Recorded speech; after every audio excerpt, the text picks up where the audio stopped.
몽이 다신 내 앞에 나타나지 마. 당신을 사랑한다고. Ketika rasa cinta muncul akibat ketidaksengajaan yang merubah kehidupan seorang jaksa tampan hingga membuat seorang wanita tak bersalah terjebak dalam sebuah kasus pembunuhan. 야, 도대체 너는 Akankah mereka berdua berhasil mengungkapkan siapakah pelaku di balik kasus tersebut? Langsung saja ke alur ceritanya. 공소를 취소합니다. Di saat yang bersamaan perlihatkan seorang gadis muda dan cantik bernama Eun Bong-hee. Di situasi saat ini ada saja orang yang mengambil kesempatan seperti yang dilakukan seorang pria tak dikenal dengan menyentuh area tubuhnya. Ji-wook yang berada tepat di samping Bong-hee pun akhirnya menjadi tersangka pelaku pelecehan. 설마 나를 변태? Bong-hee terus menuduhnya melakukan hal tersebut sambil mengeluarkan pasal-pasal yang berhubungan dengan pelecehan seksual karena ia memanglah mahasiswa hukum. Sementara si pelaku yang masih berada di sana pun ikut mengompori dan ingin melaporkan Ji-wook atas apa yang ia lakukan pada wanita tersebut. Saking kesalnya, akhirnya Bong-hee pun turun dari stasiun yang berbeda. Ia kemudian pergi ke sebuah hotel sesaat setelah nomor tak dikenal memintanya untuk datang ke sana. Setibanya di hotel, Bong-hee sangat terkejut karena pacarnya yang bernama Hee-jeon baru saja keluar dari kamar hotel dan mengantarkan selingkuhannya. Setelah kedapatan selingkuh, Hee-jeon masih sempat-sempatnya berkata jika hal tersebut seharusnya tak masalah bagi mereka berdua, yang penting Hee-jeon masih mencintainya. Namun tentu saja Bong-hee tidak mau menerima pernyataan tersebut. 어떻게 된 거야? Di saat yang bersamaan tanpa diduga, Ji-wook juga masuk ke hotel untuk bertemu dengan salah satu seniornya yang bernama Tuan Byun Yong-hee. Bong-hee sebenarnya sudah merasa ada yang janggal dengan hubungan bersama sang pacar, seperti Hee-jeon yang mulai slow respon dan posisi kursi mobil yang berubah. Namun ia tak memperdulikan hal tersebut sampai ia membuktikannya sendiri. Setelahnya keduanya pun bertengkar satu sama lain dan menjadi pusat perhatian orang yang ada di lobi hotel. Saat itu Bong-hee memutuskan Hee-jeon dan bersumpah akan mengencani pria manapun yang pertama kali ia temui. 먼저 우리 공평해지자. Saat Bong-hee berbalik arah, hampir saja ia menabrak Tuan Yong-hee yang membuatnya terjatuh ke lantai. Saat ia bangun, tanpa diduga Ji-wook berjalan ke arahnya dan sengaja menabrakkan tubuhnya. Dengan segera Bong-hee pun mengajaknya berkencan. Tanpa ragu, Ji-wook mengiyakan permintaan tersebut. 좋아요. Bong-hee belum sadar jika orang yang ada di hadapannya adalah pria yang sama yang ia temui di kereta. Karena saat itu kontak lensanya sempat terlepas. Setelah melihat lebih dekat, akhirnya Bong-hee pun sadar apa yang ia lakukan. Namun Ji-wook yang sudah terlanjur mengiyakan permintaan itu pun membawanya pergi dari hotel. Ternyata Ji-wook mengiyakan permintaan Bong-hee bukan tanpa alasan. Sesaat ia mendengar pertengkaran mereka berdua dan menyadari betapa depresinya Bong-hee pada saat itu. Setelah keluar dari hotel, Ji-wook pun meninggalkannya di luar dan masuk ke dalam taksi. Dalam perjalanan, Bong-hee sempat meminta maaf dan berterima kasih pada Ji-wook. Sebagai gantinya, ia berniat mentraktir Ji-wook untuk minum soju. 사과의 의미로다 술 한 잔. 안 합니다. Awalnya Ji-wook menolak permintaan tersebut, namun sesampainya di kedai, pria itu pun langsung menyusulnya. Di malam itu, Bong-hee minum soju sangat banyak hingga membuatnya mabuk dan tak sadarkan diri. Berkali-kali Ji-wook menghentikannya, namun Bong-hee tak peduli. Hingga akhirnya Bong-hee yang sudah mabuk berat ketiduran di kursi taman. Karena tak tega, akhirnya Ji-wook membawa Bong-hee ke apartemennya. Keesokan harinya Bong-hee pun akhirnya bangun dan menyadari apakah yang telah terjadi semalam. Mengingat semua hal memalukan yang ia ucapkan, Bong-hee pun tak tahu harus melakukan apa. Hingga pada akhirnya ia mengendap-endap keluar dan pergi diam-diam di saat Ji-wook sedang mandi. Di saat di perjalanan, Bong-hee pun kembali memeriksa ponselnya. Namun sayangnya pacarnya tak pernah berusaha menghubunginya sama sekali. Hal ini pun membuat Bong-hee merasa kesepian dan merasakan titik terendah dalam hidupnya. Sementara di lain tempat terlihat Ji-wook yang pergi bekerja. Seniornya sempat bertanya apakah semalam Ji-wook benar-benar berkencan dengan gadis yang ada di hotel. Namun Ji-wook enggan menjawab pertanyaan itu. 불면의 밤을 보냈어. Kembali ke adegan tadi malam, meskipun keduanya saling membenci sejak pertemuan pertama, namun Ji-wook terlihat seperti merasakan apa yang dialami oleh Bong-hee. Oleh sebab itu, ia mengambil keputusan untuk membantunya. Setibanya di kantor, Ji-wook pun mendapatkan masalah baru. Ia mendapat predikat sebagai jaksa terburuk karena tak pernah mendapatkan pujian dari para kliennya. Bukan hanya rekan kerjanya saja, namun ibunya juga sedikit kecewa karena Jiwok masuk ke dalam kategori yang tak pernah ia inginkan. Sementara itu di lain tempat, Bong Hee juga mendapatkan masalah. Kabar tersebar jika Hijon membuangnya karena ia telah selingkuh, padahal Bong Hee sendirilah yang telah menjadi korban. Bahkan hal ini sudah tersebar di dalam grup perkuliahan. 야, 이 개자식아! Setelah kelas berakhir, Bong Hee bertemu dengan Hijon. Melihat wajah mantan pacarnya tersebut, Bong Hee seolah-olah ingin menghajarnya. Namun Bong Hee mengurungkan niatannya. Ia pun lalu bertanya mengapa Hijon menuduhnya sebagai tukang selingkuh. Keesokan harinya Bong Hee pulang ke rumah ibunya dan teringat dengan apa yang terjadi semalam. Ia merasa Jiwok telah menampar pipinya ketika ia sedang mabuk. Mendengar hal tersebut, ibunya pun langsung berteriak dan bertanya, siapakah yang berani menampar pipi putrinya yang merupakan juara taekwondo. Bong Hee pun mengelak dan menjawab jika ia pasti hanya bermimpi. 꿨는데 3 bulan kemudian, Bong Hee terlihat sangat rapi karena ia akan memulai magang sebagai jaksa di sebuah kantor firma hukum. Namun di tengah perjalanan, ia kembali melihat Hijon dan selingkuhannya. Bong Hee yang kesal dengan mereka pun mengacaukan mereka berdua sembari menyanyikan lagu yang berisi kutukan pembunuhan. Setibanya di kantor firma tersebut, ia melihat tulisan Noh Jiwok yang berprofesi sebagai jaksa yang akan membimbingnya. Ia sama sekali tak menyangka jika jaksa tersebut adalah orang yang pernah ia tuduh sebagai pria mesum dan pernah ia ajak untuk berkencan.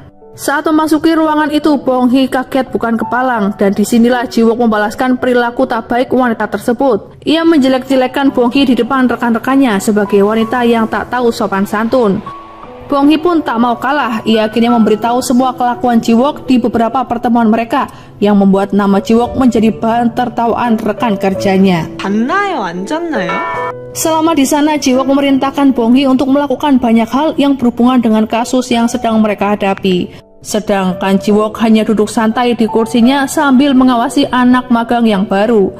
Di sela-sela bekerja, ia juga bertemu dengan banyak orang dengan berbagai kasus. Beberapa di antaranya yakni menyelesaikan kasus tersebut dengan kekerasan. Ketika Bong Hee mencoba melerai mereka, Bong Hee malah menjadi sasaran kedua orang itu dan melukai dirinya. Tak lama kemudian, ia kedatangan seorang pria untuk menyelesaikan kasusnya. Setelah bercerita cukup panjang, Bong Hee pun sadar jika pria itulah yang ternyata menyentuh area tubuhnya saat di kereta. 너희 그치? Pria tersebut akhirnya mengakui kesalahannya. Ia meminta agar Bong Hee tidak menjebloskannya ke dalam penjara karena ia menjadi saksi kunci sebuah kasus pembunuhan. 괜찮긴 한데.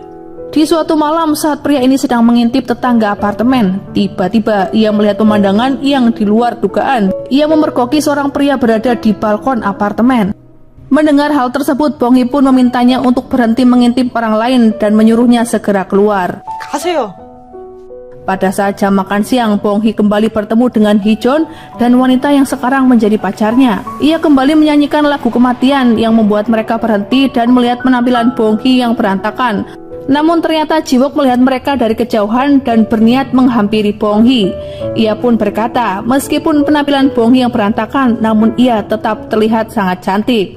Hal ini ia lakukan agar Hijon berhenti mengecek Bong Hee dan mereka pun memutuskan pergi dari sana. Setelah apa yang terjadi pada Bong Hee, ia pun akhirnya sadar jika Jiwok tidak pernah menamparnya, namun mencoba menyadarkannya di malam saat keduanya mabuk.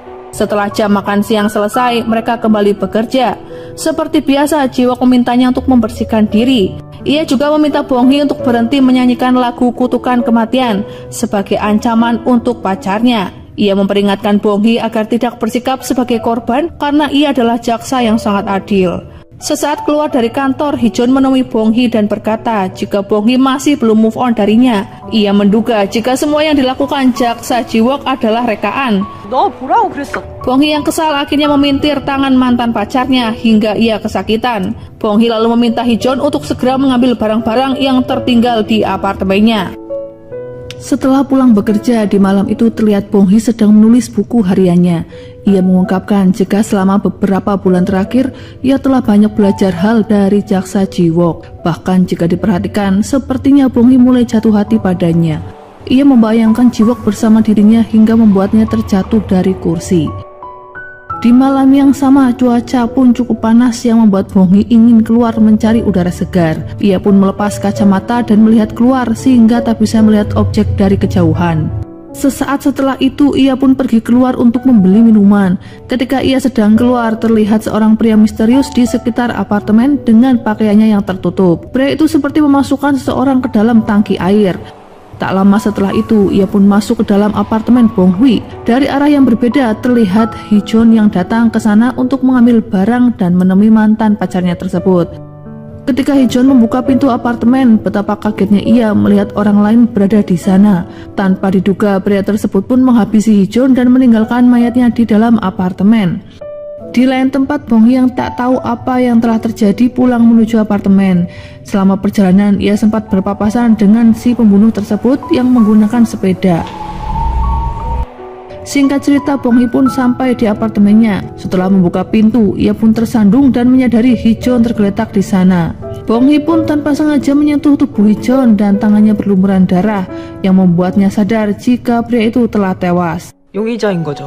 Atas kejadian ini, Bong Hee ditetapkan sebagai tersangka. Ia dibawa ke kantor polisi untuk dimintai keterangan. Awalnya ia masih belum percaya dengan apa yang terjadi, hingga akhirnya ia mencoba menyadarkan dirinya sendiri dan tetap bersikap tenang. Ia meminta para polisi untuk mempercayainya. Bong Hee juga meminta mereka untuk mencari tersangka yang melakukan hal tersebut.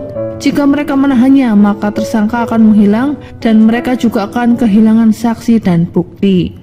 Tak lama setelah itu, pacar Hee-jeon pun datang dan segera menyerang Bong Hee. Ia sangat yakin jika Bong Hee adalah pelakunya karena Hee-jeon mencampakan Bong Hee tempo hari. Bong Hee seringkali menyanyikan lagu ancaman kematian di hadapan mereka berdua.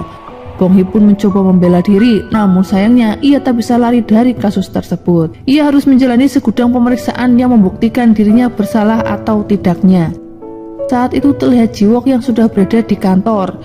Ketika berbicara dengan rekan kerja, tiba-tiba Ji-wook pun mendapatkan telepon dari Bong Hee. 절도? Bong Hee pun berkata jika dirinya sedang ditahan. Awalnya Ji-wook mengira jika Bong Hee ditahan karena minum-minuman. Namun setelah ia mendengar ditahan akibat kasus pembunuhan, Ji-wook pun langsung tertawa. Namun sesaat kemudian ia terdiam dan menunjukkan kasus tersebut sangatlah serius. 살인. Tak lama setelah itu, Ji-wook pun segera pergi ke kantor polisi. Ia terlihat sangat marah pada Bong Hee dengan apa yang terjadi. Hal ini dikarenakan ia sangat tidak menyukai pelaku kriminal dan sekarang rekan yang baru ia kenal justru menjadi tersangka. Di saat yang sama, Ji-wook juga diminta oleh atasannya agar pelaku tersebut mengakui kesalahannya.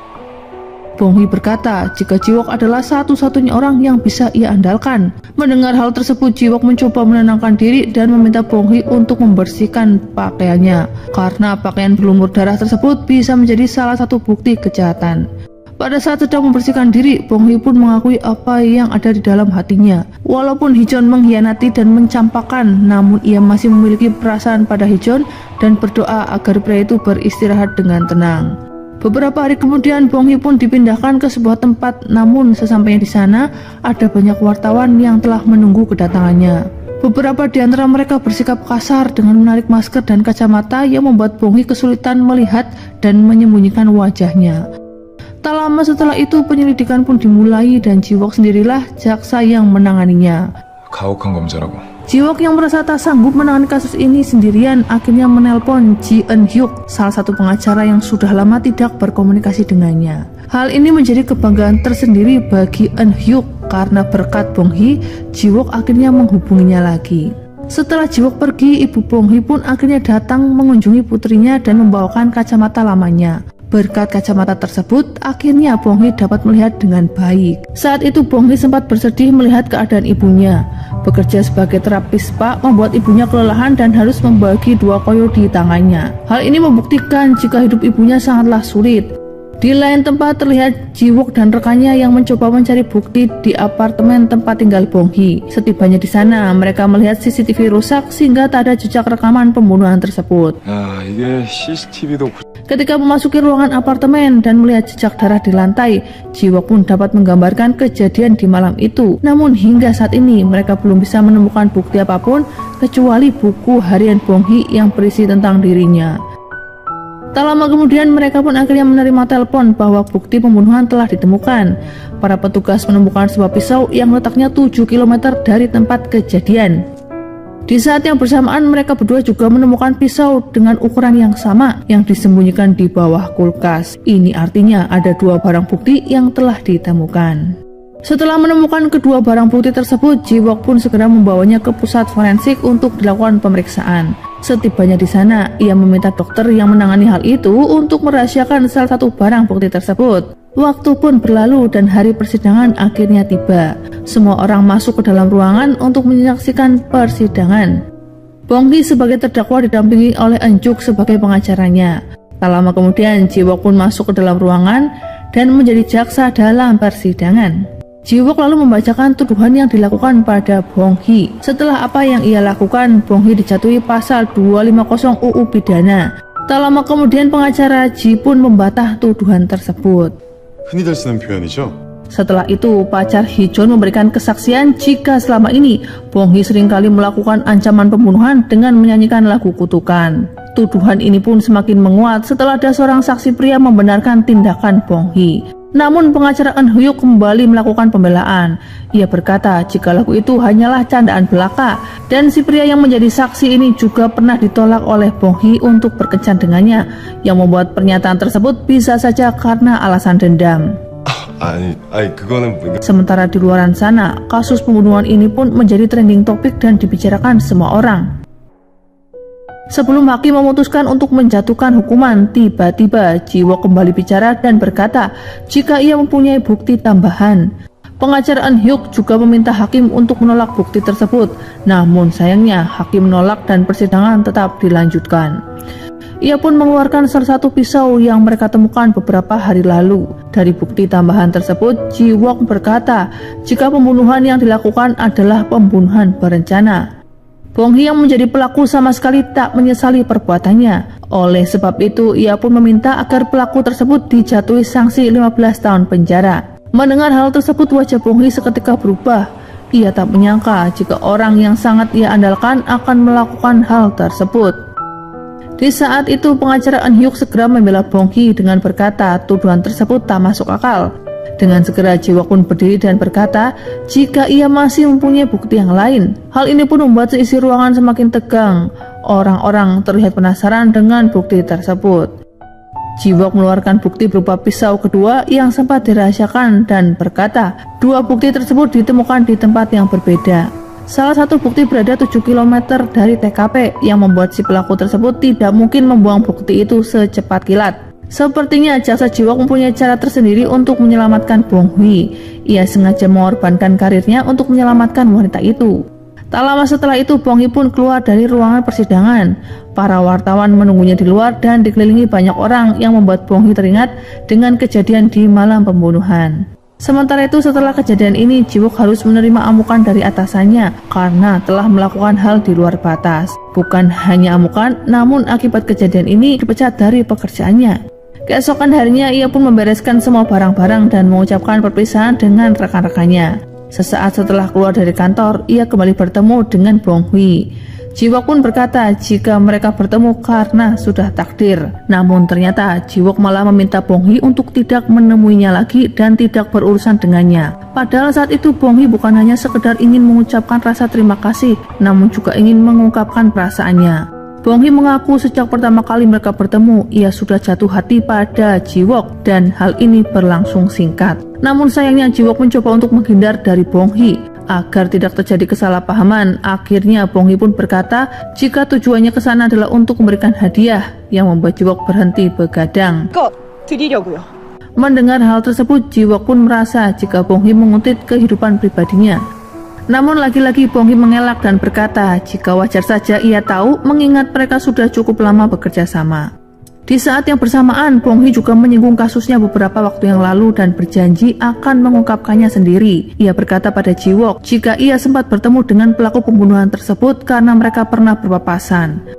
Si pelaku ini terdengar bersiul dan menyanyikan sebuah melodi. Ia juga mendengar melodi tersebut sesaat setelah persidangan selesai. Bong-hee pun sangat yakin jika pembunuh yang sebenarnya berada di persidangan. Ji-wook meminta Bong-hee untuk mengulang melodi yang ia dengar. Namun setelah Bong-hee menyanyikan melodi tersebut, Ji-wook malah tambah pusing. Di saat itu juga Bong Hee berkata jika ia akan mengungkapkan kebenaran dengan sendirinya. Ia berjanji tak akan meminta bantuan pada pengacara Ji-wook karena merasa pengacara tersebut sudah terlalu banyak membantunya. Namun di saat yang bersamaan Bong Hee juga sering bermimpi buruk seolah-olah si pembunuh tersebut mengincarnya. Di pagi itu Bong Hee baru saja terbangun dari mimpi buruk dan saat yang bersamaan Ketua Jang yang merupakan ayah dari Hee Jun, mantan atasan Ji-woo, datang ke rumahnya. Ia berkata bisa-bisanya Bong Hee dapat tertidur lelap setelah kematian putranya. Bong Hee pun menunduk yang menandakan menyesali apa yang terjadi. Ia berkata akan mengembalikan nama baik dirinya, ibunya dan juga jaksa Ji-woo yang telah membantunya. Namun hal ini tidak membuat Ketua Jang merasa lebih baik. Ia bahkan hampir menampar wanita itu.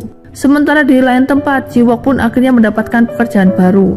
Bukan sebagai jaksa, namun ia beralih profesi sebagai seorang pengacara.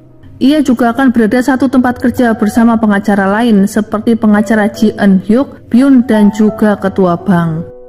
Di tempat yang berbeda terlihat Bong Hee yang kini lebih suka menyendiri karena teman-teman seangkatannya memusuhinya setelah kejadian itu. Ketika sedang mendengarkan musik di taman, ia pun teringat dengan lokasi penemuan barang bukti dan pergi ke sana untuk mencari petunjuk. Sesampainya di sana, ia merasakan seolah-olah ada orang yang sedang mendekat. Namun siapa sangka jika orang yang sedang mengikutinya adalah Ji-wook. Keduanya pun akhirnya berjalan bersama hingga malam tiba. Kali ini Bong Hee kembali teringat jika si pelaku pembunuhan menggunakan sepeda di malam kejadian. Mendengar hal ini, Ji-wook pun langsung bersemangat dan menanyakan ciri-ciri sepeda itu. Namun lagi-lagi jawaban Bong Hee di luar prediksi karena ia tak dapat menggambarkan sepeda secara spesifik. Hal ini membuat Ji-wook kembali kesal dan saat melihat ekspresi Ji-wook, Bong Hee langsung merasa bersalah dan berkata seharusnya ia tidak muncul lagi setelah kejadian itu. Mendengar hal ini, Ji-wook pun menyetujuinya. Namun satu sisi ia juga menganggap jika ia merasa khawatir pada Bong Hee sebagai seniornya. Sejak saat itu Bong Hee pun mulai jaga jarak dengan Ji-wook. Ia tidak berusaha untuk mendekatinya, namun dari hari ke hari ia hanya memperhatikannya dari kejauhan. Seperti janjinya, Bong Hee pun akan mencari siapa pelaku pembunuhan tersebut. Ia memasang baliho dan meminta siapa saja orang yang melihat pria bersepeda di malam kejadian untuk segera menghubungi nomor yang tertera. Dan siapa sangka terlihat seorang pria misterius yang menyimpan kotak Bong Hee sesaat setelah pengumuman dipasang. Sementara di lain tempat terlihat Ji-wook yang akhirnya mendapatkan klien pertamanya. Kali ini ia harus membela seorang ibu dan anaknya yang berandalan yang setiap saat melakukan keributan. Tentu saja Ji-wook tidak menyukai pekerjaannya ini, namun sayangnya ia juga tak bisa menolaknya. Waktu pun berlalu, suatu hari terlihat Bong Hee yang berada di pengadilan untuk membela kliennya, dan tak lama kemudian Ji-wook pun masuk ke dalam ruangan tersebut untuk persidangan selanjutnya. Melihat Ji-wook yang sudah lama tak berinteraksi dengannya membuat Bong Hee semakin gugup. Ia bahkan sempat membenarkan kejahatan yang dilakukan kliennya yang membuat para hakim dan jaksa kebingungan. Dengan segera Bong Hee menyelesaikan kasusnya dan pergi dari sana. Namun diam-diam ia mencoba mengintip apa yang telah dilakukan oleh pengacara Ji-wook. Sementara di dalam ruangan persidangan terlihat Ji-wook yang harus membela mati-matian kliennya yang terlihat amburadul. Ia bahkan tidak menunjukkan rasa bersalah sedikit pun yang membuat Ji-wook kebingungan dengan sikapnya itu. Setelah persidangan selesai terlihat Bong Hee yang sedang memperbaiki sepatunya yang rusak. Di saat yang bersamaan ia pun menerima telepon dari calon klien dan segera Bong Hee pergi ke kantor firmanya yang terletak di apartemen terbelakang. Setibanya di sana, permintaan kliennya tersebut tidaklah masuk akal. Mengingat latar belakang pengacara Bong Hee yang menjadi tersangka pembunuhan, mereka memintanya untuk memberitahu bagaimana cara membunuh pasangan mereka, menghilangkan jejak pembunuhan, dan lain sebagainya. Hal itu pun membuat Bong Hee pusing karena tak ada satupun di antara calon kliennya yang normal. Namun tak lama kemudian ia didatangi oleh seorang pria yang terluka. Pria tersebut akhirnya menjelaskan apa yang terjadi pada dirinya. Ia menyukai seorang gadis sejak pertama kali mereka bertemu. Ia pun menjadi penguntit dan terus mengikuti kemanapun gadis yang bernama Na-eun itu pergi. Hingga akhirnya suatu hari pria ini ingin mengungkapkan perasaannya. Namun sayangnya Na-eun menolak dan menyuruhnya pergi. Sejak saat itu mereka pun tidak bertemu lagi. 1,5 tahun berlalu dan tanpa diduga ia kembali bertemu dengan Na-eun di sebuah bis. Na-eun yang merasa pria ini kembali mengikutinya pun segera turun dari bis tersebut. Pria itu ingin mencegahnya, namun sayangnya ia terjatuh dan menyebabkan luka. Sementara di lain tempat, Naen juga meminta bantuan pengacara Jiwook karena merasa sedang terancam dengan kehadiran pria itu. Dari wajah Naen, ia terlihat sangat ketakutan dan merasa terancam. Waktu pun berlalu dan akhirnya persidangan pun tiba. Tanpa diduga, Jiwook dan Bong Hee bertemu di persidangan tersebut untuk menemani kedua kliennya. Keduanya saling membela dan menyangkal tuduhan masing-masing. Dalam kasus ini, Bong Hee merasa posisinya seperti pria tersebut. Ia mencoba menguntit dan memperhatikan kemanapun Jiwook pergi, sementara Jiwook seolah-olah seperti Naen, orang yang hidupnya diikuti oleh seorang penguntit. Setelah cukup lama, akhirnya persidangan pun selesai. Jiwook dan Bong Hee kembali bertemu di sebuah tempat dengan membawa kliennya masing-masing. Dalam persidangan tersebut, keduanya sepakat untuk berdamai, asalkan si pria ini menjauh dari Naen. Pria itu pun akhirnya menyetujui hal tersebut. Pada saat menandatangani surat perjanjian, terlihat ekspresi dari si pria yang cukup mencurigakan, di mana seharusnya ia bersedih bukan bahagia, karena hari itu merupakan hari terakhir ia melihat orang terkasih. Hal ini pun disadari oleh Bong Hee. Ia segera menelpon Jiwook dan memintanya untuk segera mengejar Naen. Dengan segera Jiwook datang ke sana dan membawa Bong Hee ke tempat tinggal Naen. Dan benar saja, ternyata saat itu si pria kembali menguntit Naen, bahkan hampir melakukan kekerasan padanya. Beruntungnya Bong Hee dan Jiwook datang di waktu yang tepat dan menyelamatkan Naen dari bahaya. Bong Hee sama sekali tak menyangka jika klien tersebut adalah seorang psikopat yang berbahaya. Setelah apa yang terjadi, akhirnya Bong Hee dan Jiwook pun kembali berinteraksi. Padahal mereka sudah lama tidak bicara satu sama lain, dan selama itu pula lah Bong Hee memendam perasaannya. Dari kasus yang mereka hadapi, Bong Hee pun sadar jika mencintai seseorang yang tidak mencintai kita rasanya sangat sakit. Setelah cukup lama mengobrol, di malam itu Jiwook sempat mengantarkan Bong Hee ke kantornya. Namun sesampainya di sana, Bong Hee mendapatkan sebuah kado misterius yang berisikan surat ancaman. Jika ia masih terus-terusan mencari pelaku, maka pembunuh itu akan menemukan Bong Hee terlebih dulu. Sebelum Bong Hee sampai ke kantornya, terlihat juga seorang pria yang mengenakan masker dan topi masuk ke dalam kantor tersebut. Ia merasa jika pembunuh tersebut masih berada di sana, dan benar saja, tak lama kemudian si pembunuh tersebut segera keluar dan mencoba melarikan diri. Awalnya Bong Hee mencoba mengejarnya, namun ia kehilangan jejak pria tersebut. Tak lama setelah itu, Jiwook pun sampai di kantor Bong Hee. Jiwook segera menelpon ketua bank dan memintanya untuk mendatangkan ahli forensik.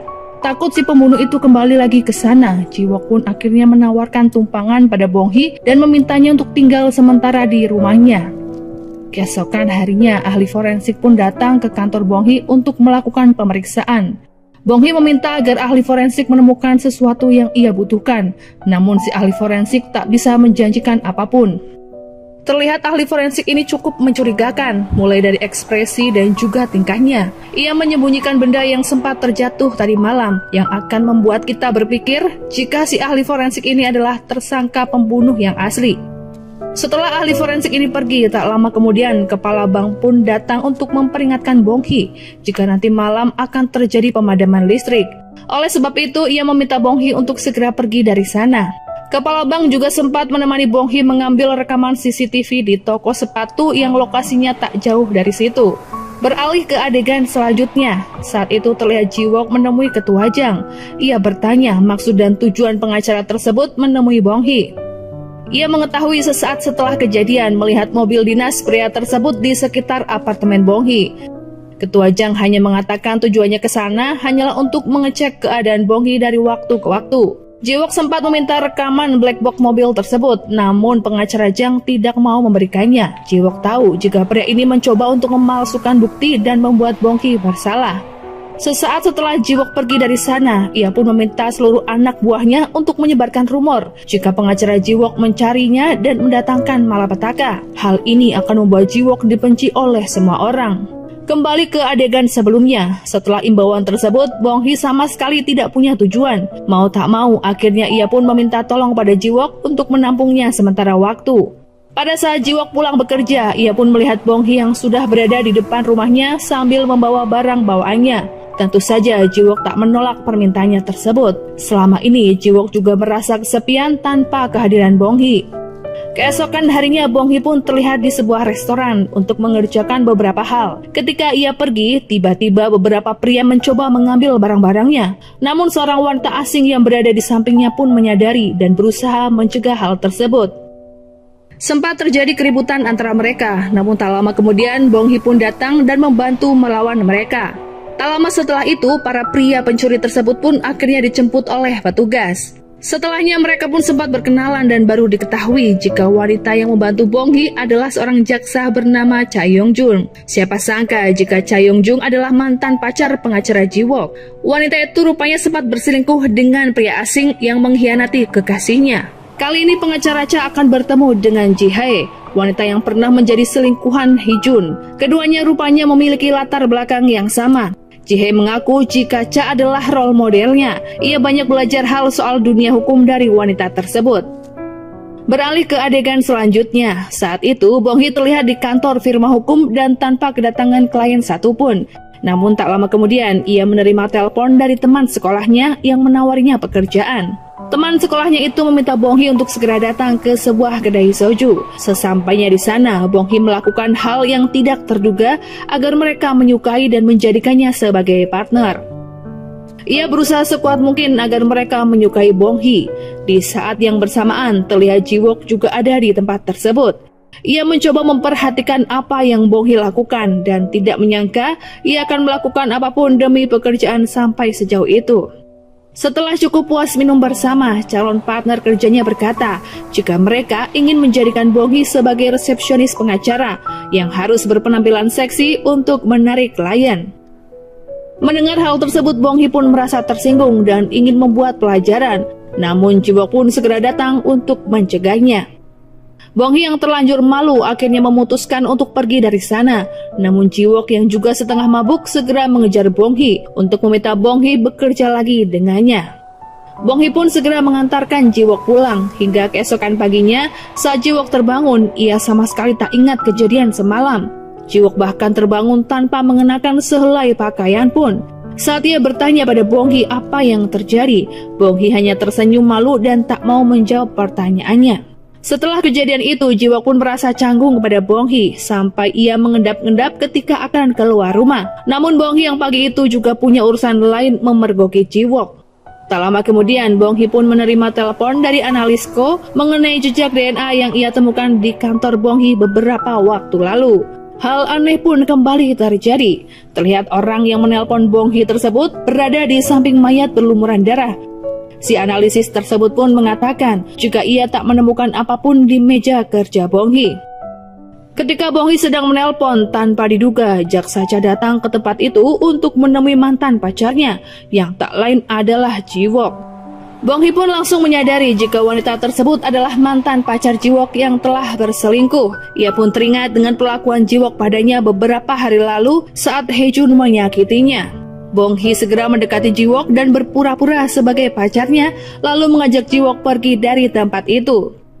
Tingkah laku Bong Hee membuat Ji Wook heran dan bertanya apa yang ia lakukan. Dengan segera Bong Hee menjelaskan jika ia melakukan seperti apa yang pernah Ji Wook lakukan padanya. Sementara di lain tempat, terlihat analis Ko mulai meninggalkan korbannya dan menjauh dari sana. Kembali ke adegan sebelumnya, saat itu jaksa Cha teringat pada masa lalunya bersama Ji Wook. Dari sebuah kenangan tersebut, terlihat jaksa Cha menyesali perbuatannya. Rupanya ia tak bisa move on dari Ji Wook, begitupun dengan Ji Wook yang kembali merasakan sakit setelah ia melihat kemunculan mantan pacarnya itu. Melihat kedekatan mereka, jaksa Cha pun akhirnya mencoba mencari tahu siapakah wanita yang bersama mantan kekasihnya. Ji Hae menjelaskan jika Bong Hee adalah mantan pembunuh kekasihnya sendiri. Ia juga sempat memperlihatkan gambar-gambar kejadian tersebut pada jaksa Cha. Di malam harinya, Ji Wook pun kembali ke rumah dan sengaja mengajak Bong Hee untuk makan bersama. Dari tatapan mata Bong Hee, ia tahu jika wanita tersebut penasaran apa yang sebenarnya terjadi. Akhirnya Ji Wook pun menjelaskan tentang kejadian di malam itu. Suatu malam, Ji Wook mendatangi apartemen jaksa Cha, namun ia dikejutkan dengan pemandangan melihat seorang pria asing di kamar tersebut. Mendengar penjelasan Ji Wook, Bong Hee pun langsung memaki jaksa Cha sebagai perempuan jalang. Sementara itu terlihat seorang wanita paruh baya ke rumah yang menjadi lokasi pembunuhan. Saat membuka pintu, ia pun sangat terkejut dan berteriak ketika melihat mayat suaminya. Pembunuhan pada seorang chef bernama Tuan Yang ini pun menjadi trending topik di media massa. Di saat yang bersamaan terlihat Bong Hee dan Analisko sedang membicarakan kasus yang menimpa dirinya. Bong Hee berkata, jika ia akan mencari tahu pelaku utama agar tidak menjadi tersangka seumur hidup. Setelah berbicara cukup lama, Bong Hee pun harus segera pergi. Namun ia dikejutkan dengan kemunculan Analisko yang tiba-tiba memegang bahunya. Namun Bong Hee yang terlanjur terkejut menolak tawaran tersebut. Sesaat kemudian ia dikejutkan dengan kemunculan Ji-wook. Ji-wook berinisiatif menjemputnya setelah wanita itu berkata akan menangkap pelaku sendirian. Hal ini pun membuat Ji-wook merasa cukup khawatir. Ia pun menawarkan diri untuk membantu Bong Hee menangkap pelaku pembunuhan tersebut. Beralih pada adegan selanjutnya. Setelah Bong Hee membuka kantor firma sendiri, tak ada satupun yang menggunakan jasanya. Akhirnya ia pun mengalami kerugian dan tak mampu membayar sewa apartemen. Bahkan yang lebih parahnya, semua barang-barang yang di sana dijual dengan harga sangat murah. Mau tak mau, Bong Hee pun harus melepaskan cita-citanya sebagai seorang pengacara terkenal. Uang dari hasil penjualan barang-barang itu ia gunakan untuk membeli keperluan pribadi. Namun ketika di supermarket, ia kembali bertemu dengan Ji-wook. Bong Hee menawari Ji-wook untuk membelikan bahan makanan sebagai bentuk terima kasih karena telah menampungnya. Tak disangka, Ji-wook sengaja mengambil banyak bahan makanan. Setibanya di rumah, Ji-wook segera menyusun bahan makanannya itu. Rupanya Bong Hee sengaja membelikan bahan makanan yang dapat mengurangi gejala insomnia Ji-wook. Di saat yang sama, Ji-wook juga merasa kesepian setelah kepergian Bong Hee. Ia mengunjungi kamar yang ditempati Bong Hee sebelumnya dan selalu memasak lebih banyak, lalu membayangkan Bong Hee makan bersamanya. Jika dilihat-lihat, sepertinya Ji-wook mulai tertarik pada wanita itu. Keesokan harinya Ji-wook pun pergi ke kantor seperti biasa. Namun kali ini ia terlihat mengajukan surat resign dan keluar dari firma hukum. Setelahnya ia pun meminta ketua bank untuk ikut bersamanya karena ia membutuhkan seorang manajer. Tanpa berlama-lama, Ji-wook pun membersihkan ruangan yang akan dijadikan sebagai firma hukum. Dan dalam waktu singkat, akhirnya firma hukum Ji-wook bisa diresmikan. Sementara di tempat ia bekerja sebelumnya, Ketua Byun juga berencana keluar dari firma tersebut untuk membantu Ji-wook menjalankan kantornya yang baru. Di tempat lain terlihat Bong Hee yang kini beralih profesi sebagai pelatih taekwondo. Ia juga mendapatkan tempat tinggal gratis di tempat pelatihan. Pada saat mengajar, tiba-tiba Bong Hee termenung dan teringat dengan semua perlakuan baik Ji-wook kepadanya. Jarak yang cukup dekat ketika berlatih membuat seorang anak tanpa sengaja memukul wajah Bong Hee hingga ia terkapar. Tak lama kemudian, Ji-wook pun datang ke sana untuk mencarinya. Ia tak tahu jika Bong Hee akan menyerah semudah itu. Tanpa berlama-lama, Ji-wook pun mengatakan tujuannya, yakni ingin Bong Hee bergabung dalam firmanya karena ia membutuhkan seorang pengacara. Tak lama kemudian, Bong Hee pun segera berkemas dan membawa semua barang-barangnya. Setibanya di kantor, mereka malah dikejutkan dengan kedatangan Tuan Byun yang masuk tanpa izin. Sempat terjadi keributan kecil di antara mereka yang membuat Ji-wook semakin pusing dan meminta mereka untuk keluar. Di malam harinya terlihat pengacara Ji Eun-hyuk mengajak Ji-wook keluar. Di bangku taman, pengacara Ji mengingatkan tentang kapsul waktu yang mereka tanam. Namun Ji-wook menanggapinya dengan nada ketus, seolah-olah terjadi masalah antara mereka berdua. Jika diperhatikan di adegan sebelumnya, Ji-wook sama sekali tak pernah menunjukkan sikap baik pada pengacara Ji. Saat keduanya sedang mengobrol, tiba-tiba 3 orang anak SMA membuang putung rokok yang membuat keduanya kesal. Awalnya mereka berdua ingin memberi pelajaran, namun mengingat tubuhnya yang lebih besar, keduanya pun mengurungkan niatannya itu. Masalah tak berhenti sampai di sini. Sekelompok teman anak SMA tersebut muncul dari 2 arah yang berbeda dan mengeroyok kedua pengacara itu hingga babak belur. Keduanya pun akhirnya terkapar di pinggir jalan. Dari sinilah pengacara Ji mengungkapkan apa yang sebenarnya terjadi. Sejak dulu Jaksa Cha, Ji Eun-hyuk dan Ji-wook adalah sahabat. Namun pengacara Ji menyukai Jaksa Cha terlebih dulu dan ingin mengungkapkan perasaannya. Suatu ketika pengacara Ji melihat Jaksa Cha mengungkapkan perasaannya pada Ji-wook hingga keduanya pun akhirnya berpacaran.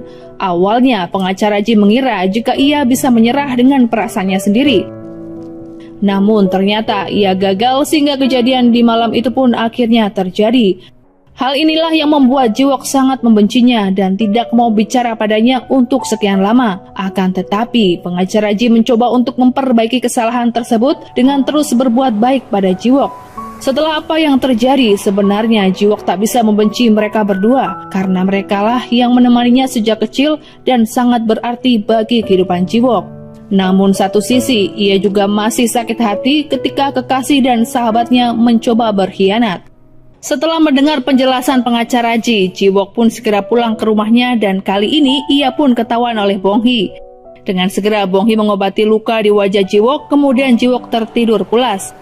Keesokan harinya mereka pun beraktivitas seperti biasa. Namun kali ini Bong Hee ketahuan oleh ketua Byun jika Bong Hee tinggal di rumah Jiwok. Hubungan Bong Hee dan Byun sebenarnya kurang baik karena sejak bertemu dengan Bong Hee, Jiwok seringkali mendapatkan masalah. Ia juga seringkali memanggil Bong Hee dengan sebutan nona kurang bukti. Tak lama setelah itu, Bong Hee pun keluar bersama pengacara Ji. Pengacara Ji bertanya apakah ia mengetahui masalah keduanya. Bong Hee sama sekali tak tahu, namun ia bisa menebak siapa orang yang mengkhianati Jiwok karena Jiwok berkata orang tersebut adalah sahabatnya sendiri. Tak lama kemudian mereka pun melanjutkan obrolan di taman. Melihat kedekatan keduanya, Jiwok merasa sedikit cemburu lalu menyiram air dari atas. Beralih ke adegan selanjutnya, kematian Tuan Yang masih saja menjadi topik perbincangan hingga pada akhirnya polisi pun menemukan orang yang diduga menghabisi chef tersebut. Di tempat yang berbeda, terlihat analis Ko yang diam-diam mengikuti berita itu. Ia pun teringat dengan pertanyaan Bong Hee, apakah yang membuat seseorang memiliki niatan menghabisi orang lain? Dan saat itu, analis Ko pun menjawab tentang adanya dendam seorang wanita. Di adegan sebelumnya, terlihat istri Tuan Yang masuk ke dalam rumah tersebut. Ia segera berteriak dan meminta pertolongan. Namun saat melihat tulisan di sebuah lukisan suaminya, ia mencoba membersihkan tulisan itu, kemudian membuat kejadian ini layaknya seperti perampokan dengan menghilangkan barang-barang mahal. Sementara itu, para polisi menetapkan seorang pria bernama Jung Hyun So sebagai tersangka pembunuhan. Ia segera dibawa ke kantor polisi dan dimintai untuk menyewa pengacara. Sebelum ia menyewa pengacara, jaksa Cha pun menemuinya untuk dimintai keterangan. Namun Jung Yang muak dengan tuduhan tersebut, ia pun memilih untuk diam dan tidak mengatakan apa-apa. Jung Hyun So merupakan seorang kurir paket yang sudah sering memasuki tempat itu. Setelahnya, Jung meminta Bong Hee sebagai pengacaranya. Bong Hee mengira satu-satunya alasan yang membuat Jung memilihnya adalah karena ia pernah terbebas dari kasus serupa. Hal ini pun menjadi kesempatan bagus bagi firma hukum Bong Hee, karena secara tak langsung Bong Hee mempromosikan firma mereka. Keesokan harinya Bong Hee pergi ke pengadilan untuk bertemu dengan Hyun So. Setelah memasuki gedung tersebut, ia kembali bertemu dengan jaksa Cha. Jaksa Cha kembali bertanya apakah Bong Hee dan Jiwok benar-benar berpacaran. Sebelum menjawab pertanyaan itu, Jiwok pun datang, kemudian merangkul Bong Hee lalu membawanya pergi dari sana. Setelah urusan keduanya dengan jaksa Cha selesai, keduanya pun segera menemui Hyun So untuk dimintai keterangan. Bong Hee awalnya bertanya mengapa Hyun So memilihnya, padahal di luar sana ada banyak pengacara yang lebih hebat. Rupanya ia memilih Bong Hee karena merasa Bong Hee adalah satu-satunya harapan yang bisa diandalkan. Mendengar hal tersebut, Jiwok pun teringat dengan apa yang Bong Hee katakan beberapa waktu yang lalu, di mana Jiwok merupakan satu-satunya harapan agar Bong Hee bebas dari tuduhan. Setelahnya keduanya melanjutkan interogasi. Hyun So mulai menceritakan apa yang terjadi di hari itu. Rupanya saat kejadian cuaca sangat cerah dan ia sedang berada di taman sambil melihat anak-anak bermain balon. Di saat itu juga ia teringat dengan adegan film The Usual Suspect dan memutuskan untuk pergi ke bioskop. Namun karena jadwalnya yang tidak sesuai, akhirnya ia pun pergi dari sana. Lalu ia makan tteokbokki dan juga minum kopi, kemudian melanjutkan perjalanan menuju bar. Di bar tersebutlah ada orang yang sedang berulang tahun. Saat memberikan penjelasan, Jiwok pun mencoba untuk memantau ekspresinya. Dari semua penjelasan itu, tak ada bukti material yang bisa membuktikan alibi. Namun Bong Hee memperingatkannya jika mereka harus tetap berada di pihak pria itu. Pada malam harinya, terlihat ketua Jang akan mencari kue karena hari itu adalah hari ulang tahun putranya. Setelah mendapatkan kue tersebut, tiba-tiba ia melihat Bong Hee dan segera menghampirinya.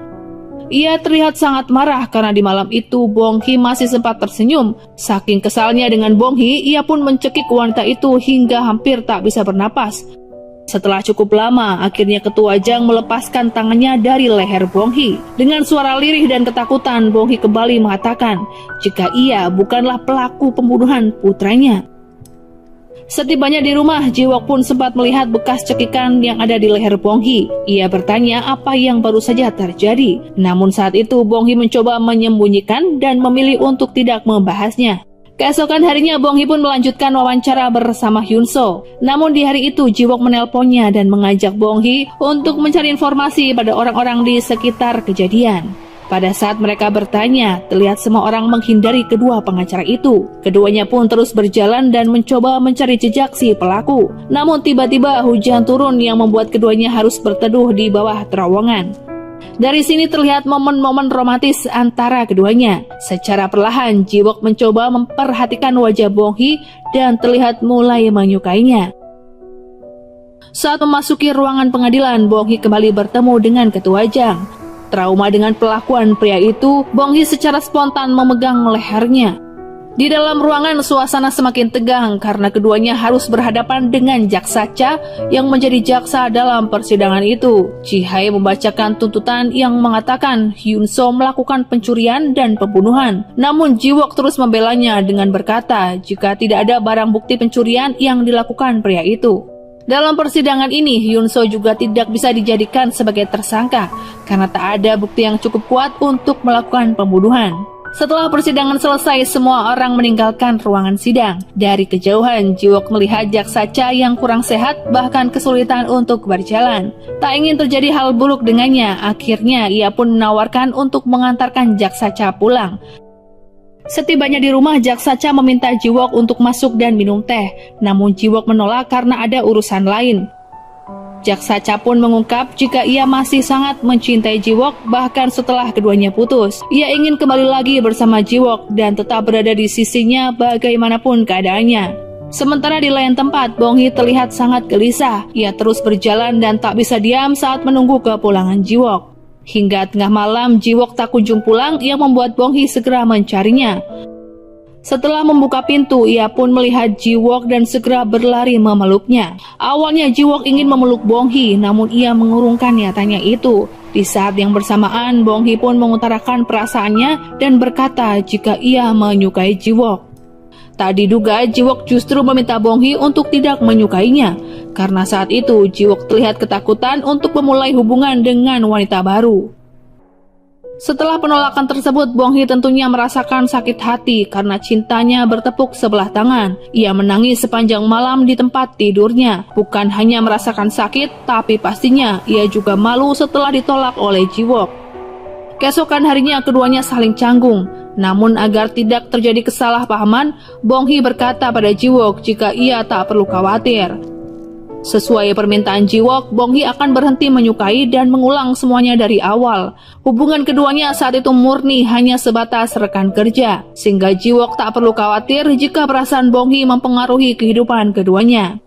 Melanjutkan kasus beberapa waktu yang lalu, meski persidangan pertama sudah selesai dan Hyun So tidak ditetapkan sebagai tersangka, namun mereka masih terus meneliti kasus itu.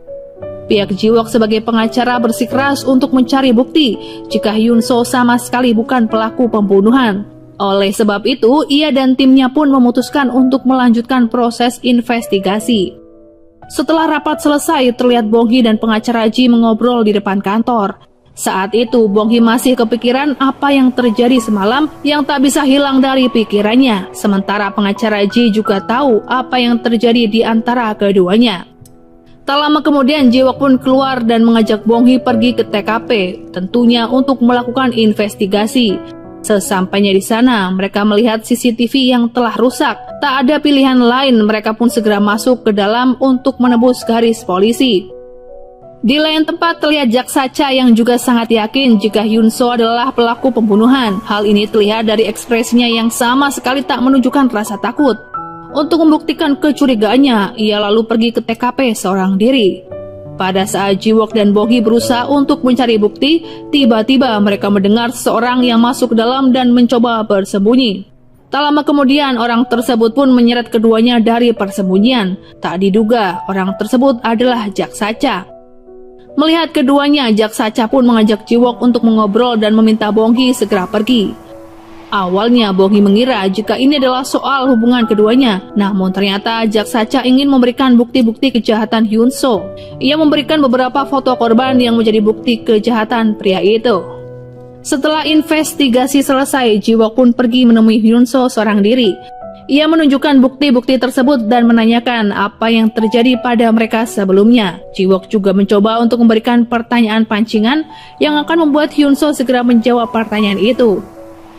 Ternyata latar belakang Hyun So melakukan kekerasan adalah ia ingin melindungi seorang perempuan dari kejahatan.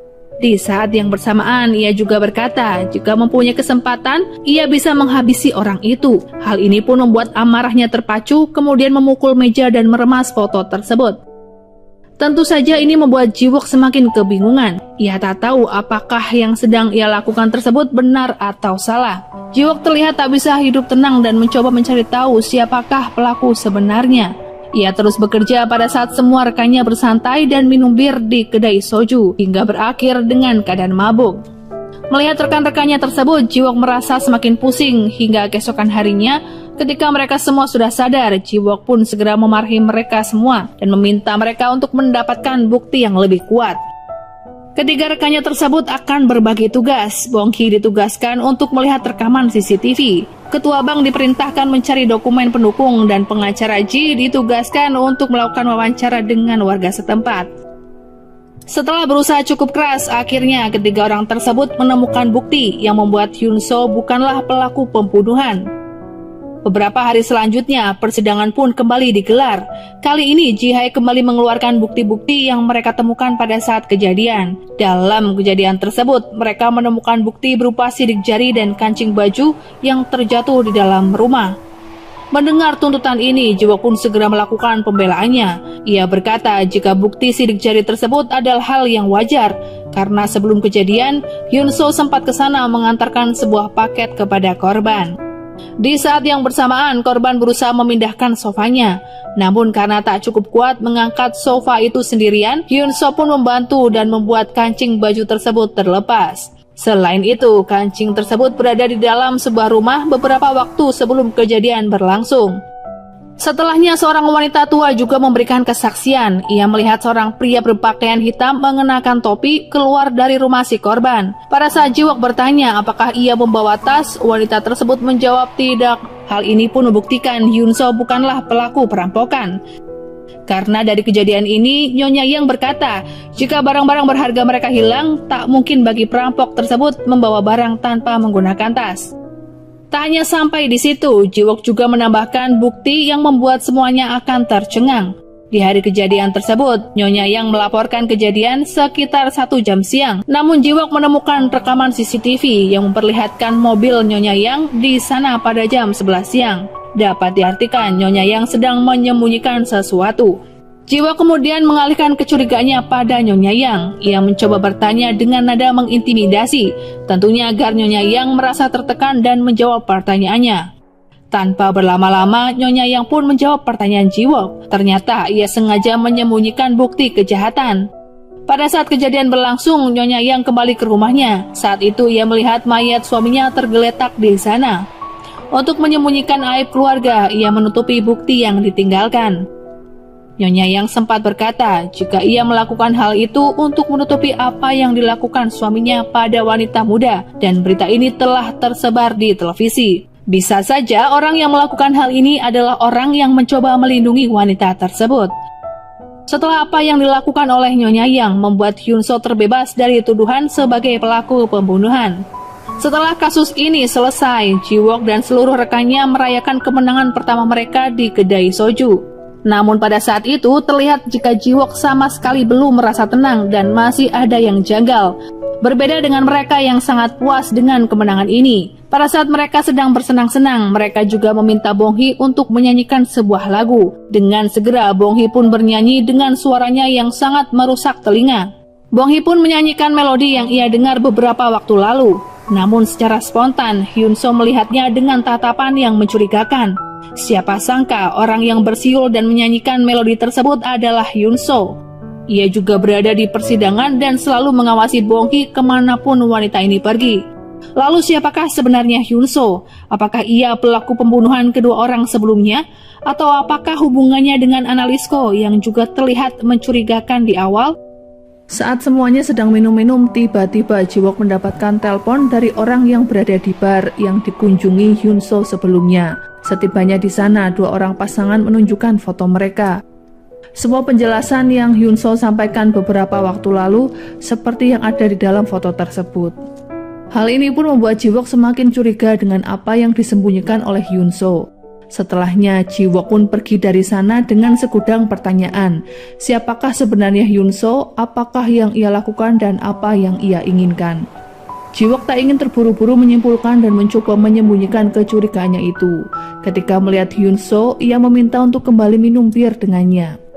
Saat minum bir, Jiwook pun mencoba mencari tahu kehidupan pribadi Hyunso dengan bertanya siapa saja teman terdekatnya. Dari pengakuan pria itu, ia sama sekali tak dekat dengan siapapun, bahkan tidak memiliki kekasih. 가족은 없어요, 제가. Keesokan harinya mereka melanjutkan aktivitas seperti biasa, namun Jiwook memutuskan untuk merahasiakan kecurigaannya dari rekan-rekannya, terutama Bong Hee. Jiwook meminta ketua bank untuk mencari tahu siapakah Hyunso secara diam-diam. 뒷조사 좀 부탁드릴게요. Awalnya Bong Hee juga ingin mengetahui apa yang sedang dikerjakan mentornya itu dan merasa ia berhak mengetahui karena Hyunso adalah kliennya. Namun Jiwook memutuskan untuk merahasiakannya terlebih dulu. Sementara di lain tempat, terlihat Jak Sacha yang menginterogasi Nyonya Yang setelah terbukti melakukan pemalsuan dan menghilangkan bukti kejahatan. Jak Sacha akan mencoba menyelamatkan kliennya yang ingin melakukan sesuatu. Di saat yang bersamaan, Jiwook dan rekannya sedang melakukan rapat. Setelah rapat selesai, Jiwook dan Bong Hee memutuskan untuk pergi ke pengadilan. Setibanya di sana, mereka pun bertemu dengan Jak Sacha dan Nyonya Yang. Jiwook segera bertanya apa yang ia sembunyikan. Namun saat itu Nyonya Yang memutuskan untuk diam dan segera pergi. Setelah cukup lama berada di sana, Bong Hee pun menerima telepon dari Hyunso untuk menemuinya. Jiwook yang penasaran mendekatkan telinganya untuk menguping pembicaraan. Tanpa diduga, Jak Sacha malah melihat keduanya yang membuatnya semakin cemburu. 아, 진짜요? Saat ingin masuk lift, keduanya kembali bertemu dengan Ketua Jang. Bong Hee yang masih ketakutan kembali memegang lehernya yang sempat dicekik oleh ketua tersebut. Melihat Bong Hee yang trauma, Jiwook segera masuk ke dalam lift bersama Ketua Jang dan meninggalkan Bong Hee sendirian. Di dalam lift, Jiwook memperingatkan Ketua Jang untuk tidak menyakiti Bong Hee. Jika tidak, ia akan melakukan segala cara untuk menyerangnya. Ternyata Bong Hee menyadari hal tersebut. Sesaat setelah Jiwook keluar dari lift, ia meminta Jiwook untuk tidak ikut campur dalam urusan ini. Bong Hee akan mengurus urusannya sendiri dan merasa tidak butuh orang lain. Namun diam-diam, Bong Hee malah menangis karena merasa tak sanggup dengan beban yang sedang ia tanggung. Kembali ke adegan sebelumnya, sesaat sebelum Hyunso menelpon Bong Hee, ia pun teringat pada momen tadi malam saat mereka sedang bermain Truth or Dare. Dalam keadaan mabuk, Bong Hee mengatakan mengapa si pembunuh itu harus melakukan hal tersebut padanya dan juga kekasihnya. Hyunso pun menjawab karena di malam kejadian itu, Bong Hee melihat sesuatu yang seharusnya tidak ia lihat. Karena takut ketahuan, Hyunso akhirnya ingin menghabisinya. Namun sayangnya, di malam itu Haejun berada di rumahnya yang membuat Hyunso tak punya pilihan lain selain menghabisi pria itu. Sejak saat itu, Hyunso pun memutuskan untuk mengawasi kemanapun Bong Hee pergi. Pada malam harinya, Hyunso pun pergi menemui Analisko. Tentunya karena Analisko membuat kesalahan dengan meninggalkan jejak kaki Hyunso di sana. Ia terlihat melakukan kekerasan yang membuat Analisko ketakutan. Berarti selama ini Analisko bukan pelakunya, namun ia tahu Hyunso lah yang melakukan hal tersebut dan memutuskan untuk menyembunyikan karena ketakutan. Di malam itu Hyunso juga berkata jika ia telah menghilangkan 3 orang dan akan menghilangkan nyawa 4 orang lainnya. Ia meminta Analisko membantunya menghilangkan ke-4 orang tersebut untuk membayar kesalahannya. Sementara di lain tempat, setelah keadaan membaik, terlihat pengacara Ji yang camping sendirian untuk merayakan ultahnya seorang diri. Terlihat ia begitu sangat kesepian dan tidak punya teman satupun. Tak lama kemudian jaksa Cha bertemu dengannya. Ia mengatakan hanya ingin sekedar lewat, tapi nyatanya ia sengaja datang untuk merayakan ulang tahun sahabatnya itu. Dulu mereka bertiga sering ke sana untuk merayakan ulang tahun pengacara Ji, namun sejak kejadian itu mereka tak pernah terlihat bersama. Di hari yang sama, Jiwok juga ingin mengirimkan selamat ultah pada sahabatnya. Ia berulang kali mengetik ucapan selamat, namun Bong-hee mengacaukannya dan hanya mengirimkan satu kata yang tak jelas. Keesokan harinya mereka kembali beraktivitas seperti biasa. Bong-hee terlihat sudah tidak menunjukkan tanda-tanda suka pada Jiwok, yang membuat Jiwok malah berbalik memperhatikannya. Setelah itu Bong-hee pun pergi dan berbicara dengan pengacara Ji. Pria itu bertanya sampai manakah hubungan keduanya, namun seperti janjinya Bong-hee tak akan mengganggu Jiwok lagi. Mendengar penjelasan tersebut, pengacara Ji menawarkan bantuan karena ia sudah sangat berpengalaman dalam hal ini. Saat ingin membisikkan bagaimana caranya, tiba-tiba Jiwok kembali muncul dari balkon dan ingin menyeram mereka. Melihat ketua bank yang ada di sampingnya, Jiwok pun mengurungkan niatannya itu. Keduanya akhirnya turun dan tak lama kemudian mendengar Bong-hee akan menemui Hyun-soo di dekat rumahnya. Setelah melakukan penyelidikan, benar saja ketua bank sama sekali tidak menemukan jejak apapun soal pria tersebut. Ia tidak punya keluarga ataupun teman. Oleh sebab itu, Jiwok pun meminta untuk mencari tahu apakah ada korban lain dari keluarga atau teman Tuan Yang. Tak lama kemudian, Bong-hee pun segera menemui Hyun-soo di sebuah kafe.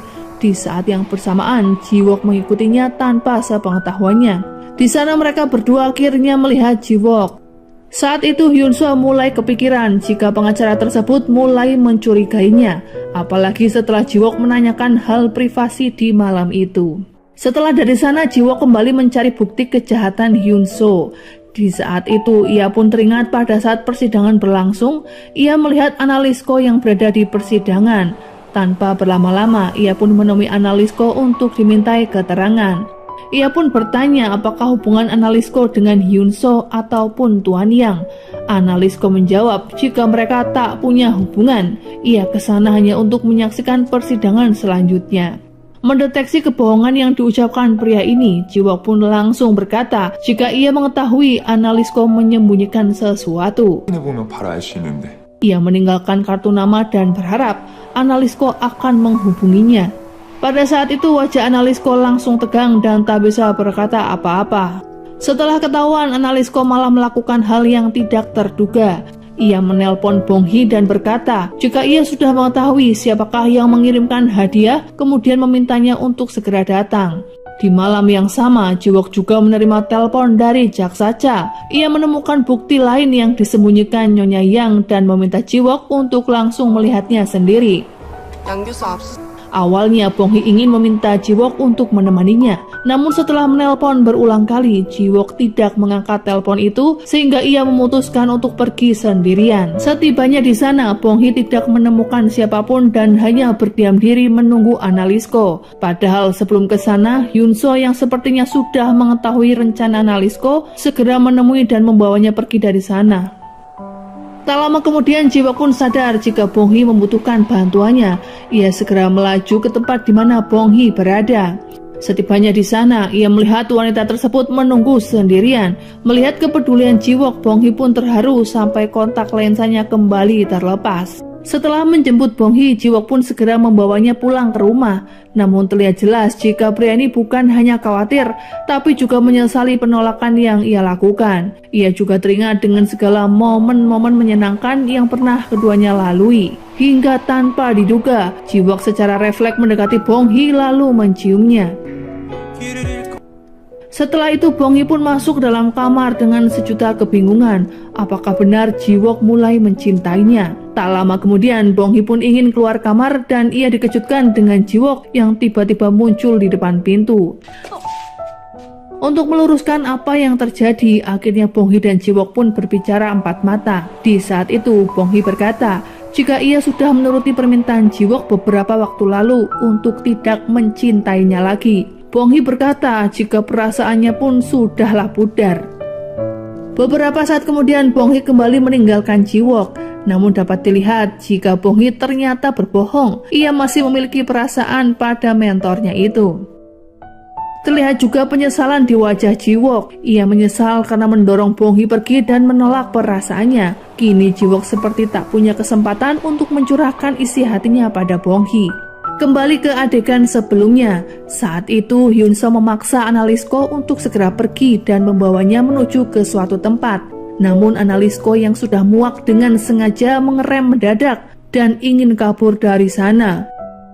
Hyun Seo rupanya berhasil menangkapnya sehingga terjadi perkelahian di antara kedua orang itu. Karena tak sanggup melawan Hyun Seo yang sangat kuat, analis Ko pun akhirnya memutuskan untuk terjun dari atas jembatan.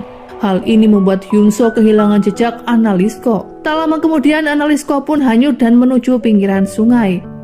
Sementara itu, Hyun Seo yang masih berada di sana melakukan kejahatan lain. Ia meninggalkan pisau yang ia pakai untuk menusuk Mr. Yang di dalam mobil analis Ko. Sehingga pada saat para polisi datang, mereka menemukan pisau tersebut dan menjadikan analis Ko sebagai tersangka.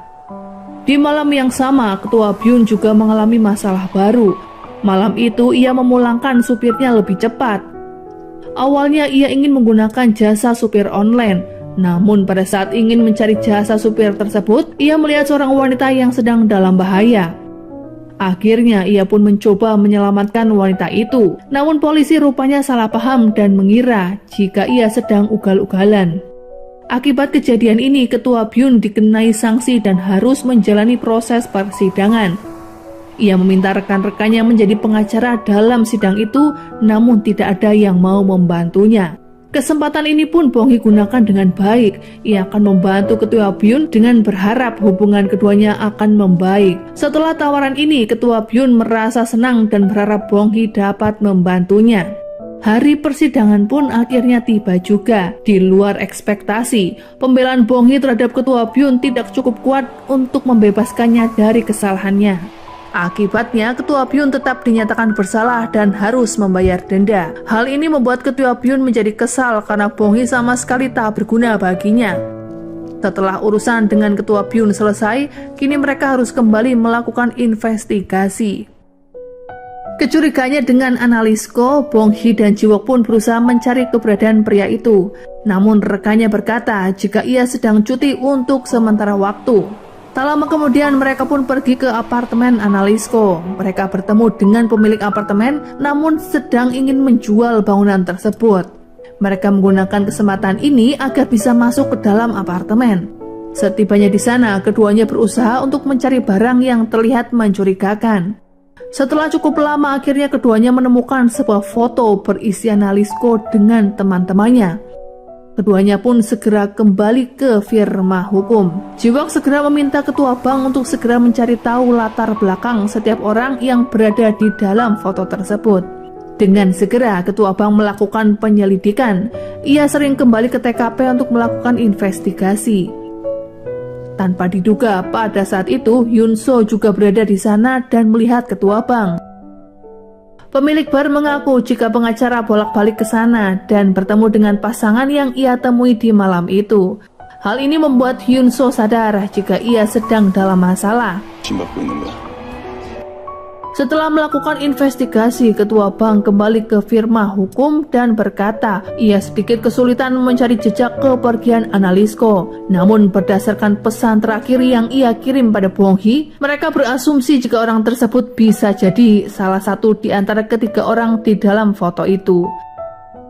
Ternyata pembicaraan keduanya didengar oleh pengacara Ji. Ia pun bertanya apakah yang disembunyikan darinya, namun keduanya tak bisa menjawab pertanyaan itu. Sesaat kemudian keduanya pun tersadar jika Bong Hee tidak ada di sana. Ternyata saat itu Bong Hee kembali menemui Hyun Seo karena ingin memberi pengakuan. Ketika bertemu Bong Hee, Hyun Seo mengaku jika sebenarnya ia telah berbohong tentang alibinya. Ia mengaku jika saat itu sebenarnya tak ingat di manakah ia berada dan apa yang ia lakukan. Tapi jika memberitahu hal tersebut pada saat wawancara, pasti Bong Hee tak akan percaya dan merasa itu adalah hal yang tidak masuk akal. Ia baru mengakui sekarang karena merasa Bong Hee adalah satu-satunya orang yang percaya dengannya. Mendengar penjelasan ini membuat Bong Hee curiga dan teringat dengan Ji-wook yang menyembunyikan sesuatu darinya. Namun Bong Hee mencoba untuk menyembunyikan kecurigaannya tersebut dan berterima kasih karena Hyun Soo telah mempercayainya. Tak lama kemudian mereka pun pergi dari sana. Bong Hee bertemu dengan orang yang memasang baliho beberapa waktu lalu, dan si pria ini berkata jika ada orang yang ingin menghubungi Bong Hee. Melihat pria tersebut, Hyun Soo takut ketahuan dan memalingkan wajahnya karena ia yakin pria baliho itu mengingat wajahnya. Akhirnya ia pun berbalik, kemudian mereka berdua pergi dari sana. Setibanya di kantor, Bong Hee pun bertanya pada Ji-wook kenapa ia tidak mengatakan kecurigaannya pada Bong Hee. Namun Ji-wook tak bisa menjawab karena mempertimbangkan ia sudah percaya padanya. Untuk mencari bukti lain, Ji-wook pun berencana mengundang Hyun Soo makan malam bersama. Di lain tempat, terlihat Ketua Jung yang kembali melakukan pengecekan di lokasi anaknya terbunuh. Ia kemudian pergi dan menemui Jak Sacha. Di sana ia berkata jika ingin melakukan persidangan ulang, yang artinya ia sangat ingin Bong Hee menerima hukuman yang tidak pernah ia lakukan. Ia pun meminta Jak Sacha sebagai orang yang menangani kasus ini, karena di persidangan sebelumnya, Jaksa Ji-wook lah yang menangani kasus tersebut dan menurutnya Ji-wook tidak adil. Mereka mengira Ji-wook memalsukan barang bukti sehingga Bong Hee terbebas dari tuduhan. Setelah mendapatkan informasi ini, Jak Sacha pun pergi ke rumah Ji-wook dan ia menjadi tamu yang tak diundang dalam acara makan malam. Saat semua orang sedang menikmati makanan, tiba-tiba Ji-wook menyinggung analis Ko yang sedang dalam pengejaran polisi dan memancing tanggapan dari Hyun Soo. Tak lama kemudian, Jak Sacha pun mengatakan tujuannya datang ke sana. Ia memberitahu Ketua Jang akan melakukan investigasi ulang dan ia akan menginterogasi setiap orang yang terlibat. Ia juga mengatakan jika si pembunuh itu bisa saja berada di dalam rumah itu. Mendengar hal tersebut, Ji-wook langsung melihat Hyun Soo dengan tatapan mencurigakan. Di malam itu harusnya Bong Hee dan analis Ko bertemu, namun pertemuan itu dibatalkan. Mendengar penjelasan Bong Hee, Ji-wook memintanya untuk mengecek setiap CCTV jalanan yang dilewati mobil analis Ko. Hal ini justru membuat Hyun Soo sama sekali tak memberikan ekspresi ketakutan atau marah. Untuk memancing tanda-tanda tersebut, keduanya harus membuat Hyun Soo melihat orang terdekatnya terluka. Setelah makan malam, pengacara Ji akhirnya mengantarkan Hyun Soo pulang. Selama perjalanan ia sempat bertanya mengapa Hyun Soo memilih Bong Hee. Hyun Soo pun menjawab jika keduanya memiliki latar belakang yang sama. Namun pengacara Ji juga tidak percaya dengan jawaban tersebut. Ia berkata orang-orang yang mencari Bong Hee biasanya adalah orang yang ingin kasusnya dihilangkan. Setelah mengantarkan Hyun Soo pulang, pengacara Ji mendapatkan telepon dari seorang wanita paruh baya yang bernama Park Seong-eun. Sesampainya di rumah Nyonya Park, terlihat wanita tersebut duduk dengan tenang di samping mayat suaminya. Tak lama setelah itu, para polisi pun datang menangkap Nyonya Park dan menjadikannya sebagai tersangka. Nyonya Park meminta pada pengacara Ji untuk menjaga rahasianya. Ia mengaku jika ia bukanlah orang yang membunuh suaminya, namun ia harus mengakui tuduhan tersebut. Hal ini tentu saja membuat pengacara Ji kebingungan karena ia harus menyembunyikan kebenaran yang bisa membebaskan kliennya itu. Keesokan harinya, Jak Sacha menemui Nyonya Park untuk dimintai keterangan. Pengacara Ji mengatakan jika Nyonya Park melakukan hal tersebut karena pikirannya yang melemah akibat KDRT. Namun dari hasil otopsi, suaminya meninggal akibat mengalami stroke setelah patah tulang. Jak Sacha mengira jika Nyonya Park mendorong suaminya hingga jatuh, kemudian menusuknya dengan pisau, walaupun suaminya sudah tak berdaya. Pada saat mendengar penjelasan Jak Sacha, Nyonya Park pun seperti membenarkan tuduhan tersebut. Setelah investigasi selesai, pengacara Ji kembali ke firma dan membahas kasus ini bersama rekan-rekannya. Ia memberitahu seluruh kejadian tersebut dan berencana untuk melindungi kliennya itu. Namun setelah mendengar penjelasan pengacara Ji, Ji-wook merasa ada yang janggal karena di hari itu suaminya tidak melakukan kekerasan padanya dan tidak ada bekas luka. Selain itu, putra keduanya yang bernama Kang Jae-yong juga memberikan penjelasan jika ayahnya seringkali melakukan kekerasan pada sang ibu. 정당방위라고 생각합니다. Pengacara Ji meminta rekannya untuk tidak perlu khawatir dan akan melakukan semuanya sendirian. Melihat ada yang tak beres, Ji-wook pun menawarkan diri untuk membantunya, yang membuat pengacara Ji merasa tertekan. Tak lama kemudian, Hyun Soo yang bekerja di bidang medis pun datang ke sana untuk memberikan catatan medis Nyonya Park. Mereka menyinggung soal kasus pembunuhan yang diakui pelaku. Jika pelaku tersebut mengakui kesalahan, maka hukumannya bisa jadi lebih ringan. Tak lama kemudian pengacara Ji melakukan wawancara pada Jae-yong. Jae-yong menambahkan jika ayahnya bukan hanya melakukan KDRT, namun juga seringkali melakukan kekerasan seksual. Mendengar penjelasan ini, Ji-wook pun segera mendekatinya dan curiga jika ayahnya juga pernah melakukan kekerasan seksual pada anak tersebut. Namun Kang Jae-yong tidak membenarkan tuduhan yang disampaikan Ji-wook. Setelah Jae-yong kembali, Ji-wook pun memaksa pengacara Ji untuk mengatakan apa yang sebenarnya. Ternyata pelaku pembunuhan suami Nyonya Park adalah anaknya sendiri. Di hari itu Nyonya Park baru saja pulang dari supermarket setelah berbelanja kebutuhan anaknya. Namun tiba-tiba ia melihat suaminya sudah tak berdaya tergeletak di lantai. Padahal jam itu seharusnya si suami tidak berada di rumah. Ia pun berasumsi jika anaknya pulang dan keduanya sempat bertengkar. Namun untuk melindungi putranya, sang ibulah yang harus mengakui kesalahannya itu. Dari penjelasan ini, keduanya pun akhirnya berbeda pendapat. Bagi pengacara Ji, ia harus tetap menjaga rahasia klien. Sementara bagi Ji-wook, kebenaran harus diungkapkan. Waktu pun berlalu dan hari persidangan akhirnya tiba juga. Setelah membacakan kasus yang dialami Nyonya Park, sekarang giliran pengacara Ji untuk bicara. Seperti yang diminta sang klien, ia berkata jika kejadian tersebut adalah murni dilakukan oleh Nyonya Park setelah mengalami depresi akibat KDRT yang dilakukan suaminya. Setelah persidangan selesai, Bong Hee yang curiga dengan kasus ini pun segera menemui Jae-yong, tentunya untuk meminta penjelasan darinya. Dari pengakuan Jae-yong di hari itu, ia dan ayahnya memang sempat bertemu dan bertengkar, namun ia tak melakukan hal buruk pada sang ayah. Dari riwayat kesehatan ayahnya, sang ayah menderita penyakit jantung, sehingga ia berasumsi saat sang anak melakukan perlawanan, penyakitnya kambuh yang membuatnya jatuh dan kepalanya terbentur. Dari asumsi tersebut, Bong Hee meminta Ji-wook untuk melakukan pemeriksaan pada keduanya. Mendengar penjelasan Bong Hee, Ji-wook terlihat bangga dan segera memeluknya. 오해하지 마. 이건 Keesokan harinya pengacara Ji dan Ji-wook menemui jaksa Cha untuk mengambil hasil otopsi. Dari hasil otopsi tersebut dinyatakan penyebab suaminya meninggal adalah perdarahan otak akibat pembengkakan pembuluh darah, bukan akibat cedera. Namun Nyonya Park tetap dinyatakan bersalah karena merusak mayat. Setelah kasus ini selesai, Bong Hee pun kembali menemui ibunya yang sekarang bekerja di restoran pizza. Hampir setiap hari Bong Hee terlihat mengunjungi ibunya. Melihat Bong Hee yang sering berkunjung ke sana membuat pemilik restoran tersebut juga merindukan putranya. Sementara di lain tempat, Ji-wook juga terlihat sedang merindukan orang tuanya. 나왔어요. Siang itu terlihat Ji-wook yang sedang dalam perjalanan, namun tiba-tiba Hyun-soo menelponnya dan mengajaknya untuk bertemu. Awalnya Hyun-soo membahas wanita yang pernah ia bantu beberapa waktu lalu, namun ia pun bertanya mengapa Ji-wook mencurigainya. Tanpa basa-basi, Ji-wook pun berkata jika ia melakukan hal tersebut karena Hyun-soo membohonginya. Namun Hyun-soo berkata jika bohong adalah hal yang wajar yang semua orang pernah melakukannya. Malam pun tiba dan Ji-wook pun pulang ke rumah.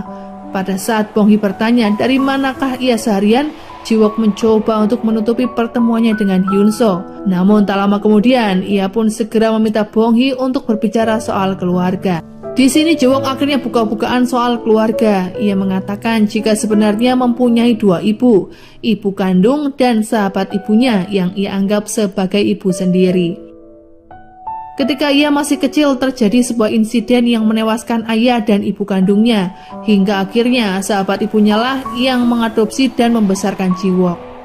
Siapa sangka jika wanita itu adalah pemilik restoran pizza tempat ibu Bong Hee bekerja. Setelah Bong Hee keluar dari restoran itu, Ji-wook masuk ke sana dan tak tahu jika kedua orang tua mereka mengenal satu sama lain. Di saat itu Bong Hee juga mengatakan jika ia punya dua orang ayah, namun ia berjanji akan memberitahu latar belakang orang tuanya saat ia sudah siap.